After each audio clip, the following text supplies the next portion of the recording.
Hello friends, कैसे हैं आप लोग। यहाँ पर आज हम बात करने वाले हैं आफ्टर 12th के बाद। हम लोगों ने पिछले वीडियो में देखी थी आफ्टर 12th के बाद क्या क्या करियर ऑप्शन, उस वीडियो में हम लोग बात की। तो उसी में से एक ऑप्शन यहाँ पर हम लोग आपसे भी सामने रखा हूँ, BLLB इंटीग्रेटेड। और एक ऑप्शन यहाँ पर आ जाते हैं ग्रेजुएशन के बाद। आफ्टर ग्रेजुएशन आप इस कोर्स को कर सकते हैं, LLB को।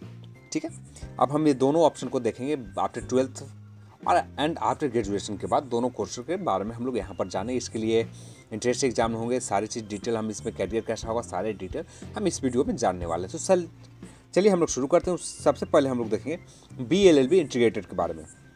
BLLB इंटीग्रेटेड आप आफ्टर 12th कर सकते हैं। इसमें किसी भी सब्जेक्ट से आप 12th किए हो, साइंस हो, आर्ट्स हो, कॉमर्स हो, किसी भी सब्जेक्ट से किए हो, ये डजेंट मैटर। ये मैटर नहीं करता आप किसी सब्जेक्ट से किए हो। ठीक है, तो यहाँ पर सिर्फ मैटर ये है कि कम से कम आपको 55% मार्क्स 12th में आपका होना चाहिए, यदि आप जनरल कैटेगरी में आते हैं तो। यदि जनरल कैटेगरी में नहीं आते तो 45% marks SC ST OBC category को होनी चाहिए 12th में।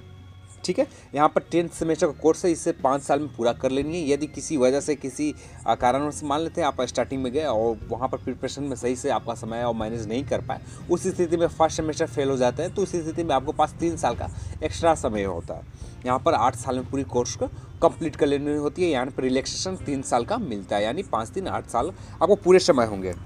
एज लिमिट की बात कीजिए तो यहाँ पर 22 ईयर्स आपका अंडर होना चाहिए, 22 साल का आपका एज अंदर होनी चाहिए।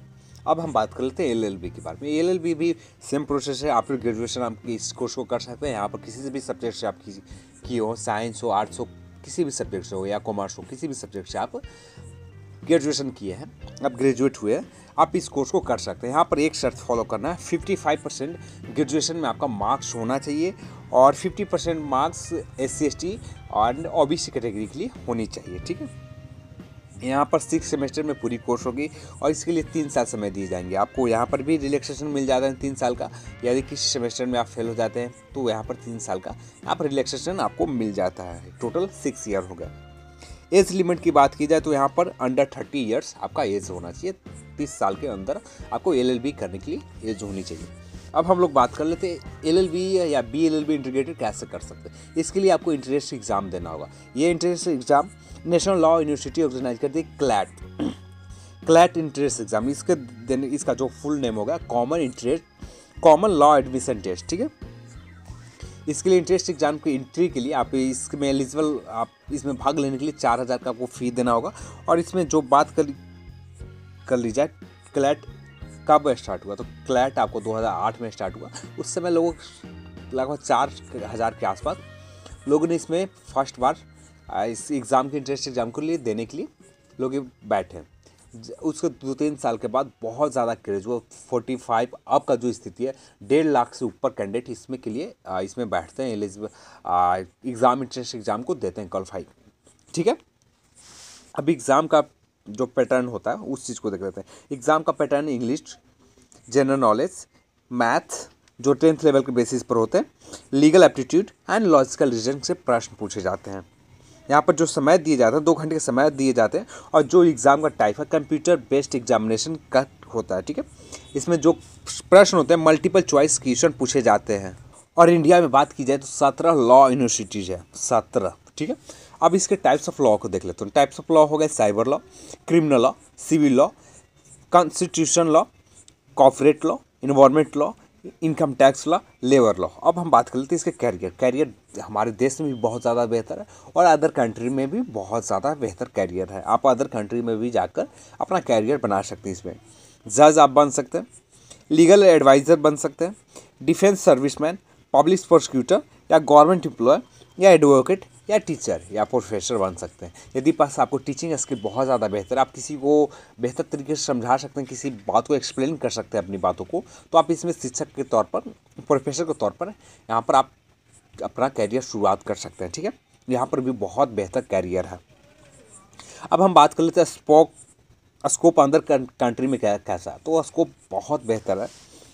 LPU लीगल प्रोसेस और सर्विसिंग, इस पोस्ट के तौर पर Australia, London, France, USA, Indian LPU के तौर पर बहुत ज़्यादा मांग है। जो इंडियन LPU हो गए वो इनको बहुत ज़्यादा मांग है। ठीक है, तो वहाँ पर आप अपना कैरियर स्टार्ट कर सकते हैं।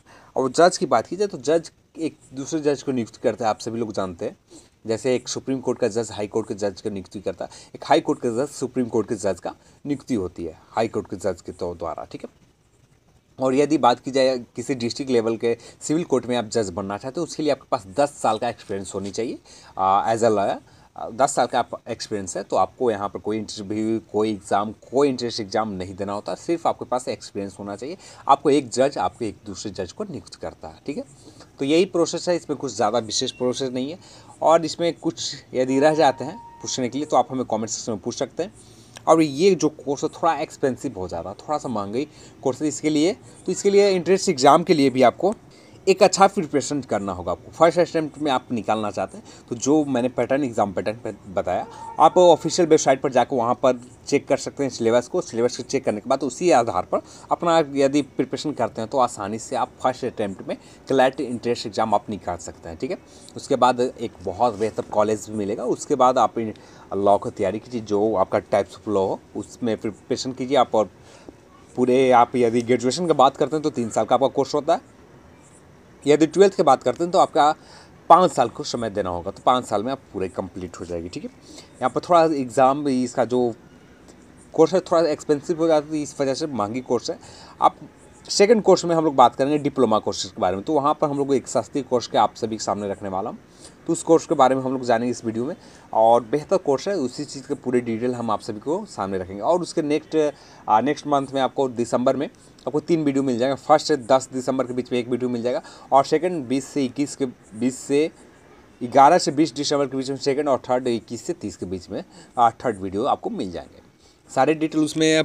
सेकंड वीडियो तो आपका होटल मैनेजमेंट के बारे में, हम लोग एक डिप्लोमा कोर्स के बारे में हम लोग जानने वाले, सस्ती कोर्स के बारे में जानने वाले। और इस कोर्स को आप कर सकते हैं, एक बेहतर ऑप्शन है आपके लिए। बेहतर ऑप्शन एक आप मान लेते हैं किसी प्राइवेट कंपनी में आप जॉब करते हैं अपने फैमिली के नीड पूरा करने के लिए, तो अपने परिवार के नीड पूरा करने के लिए यदि आप कुछ दिन समय दे देते हैं, यदि ग्रेजुएशन आप कर रखा है तो 3 साल आपको समय देनी है।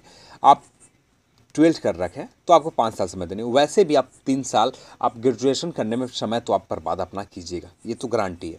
अब ग्रेजुएशन सभी कैंडिडेट आप करते हैं, पहले के समय नहीं कि 12th किया उसके बाद छोड़ देते हैं। अब सभी कैंडिडेट 3 साल आपका ना समय देते हैं ग्रेजुएशन करने में, तो आप 3 साल उस समय उस तरफ बर्बाद कर रहे हैं किसी अदर सब्जेक्ट में, तो ये आपके लिए बेहतर ऑप्शन हो सकता है, ठीक है। यदि आपका कोई अदर टारगेट नहीं है, अदर कुछ लॉजिक कुछ चुनने के लिए आपके पास ऑप्शन नहीं है, तो ये आपके लिए बेहतर ऑप्शन है। आप यदि बनना चाहते हैं as a lawyer, as a जज, एज अ जो इसमें इस कैरियर में, इस लॉ के कैरियर में आप बनाना चाहते हैं, तो एक बेहतर ऑप्शन आपके लिए रह सकता है। तो ठीक है, आज की वीडियो में बस इतना ही। इससे रिगार्डिंग आपका कुछ भी प्रश्न तो आप हमें कमेंट सेक्शन में जरूर पूछिएगा, और डिस्क्रिप्शन बॉक्स आप जरूर चेक कीजिएगा, वहाँ पर आपको डिटेल मिल जाएंगे टोटल 17 लॉ यूनिवर्सिटी के बारे में। सारी डिटेल आपको कॉलेजेस के बारे में मिल जाएंगे और उस डिस्क्रिप्शन बॉक्स में। तो आज की वीडियो में बस इतना ही। इस वीडियो को देखने के लिए आप सभी को बहुत बहुत धन्यवाद। यदि आप हमारे चैनल को सब्सक्राइब नहीं कर रखा, सब्सक्राइब कर लीजिए। एजुकेशन से रिलेटेड सारे जानकारियाँ आप सभी के सामने रखता हूँ, सो प्लीज़ सब्सक्राइब करें। यदि आपको ये वीडियो पसंद आता है लाइक कीजिए, शेयर कीजिए, और चैनल को सब्सक्राइब करना मत भूलिएगा। तो जय हिंद, जय भारत।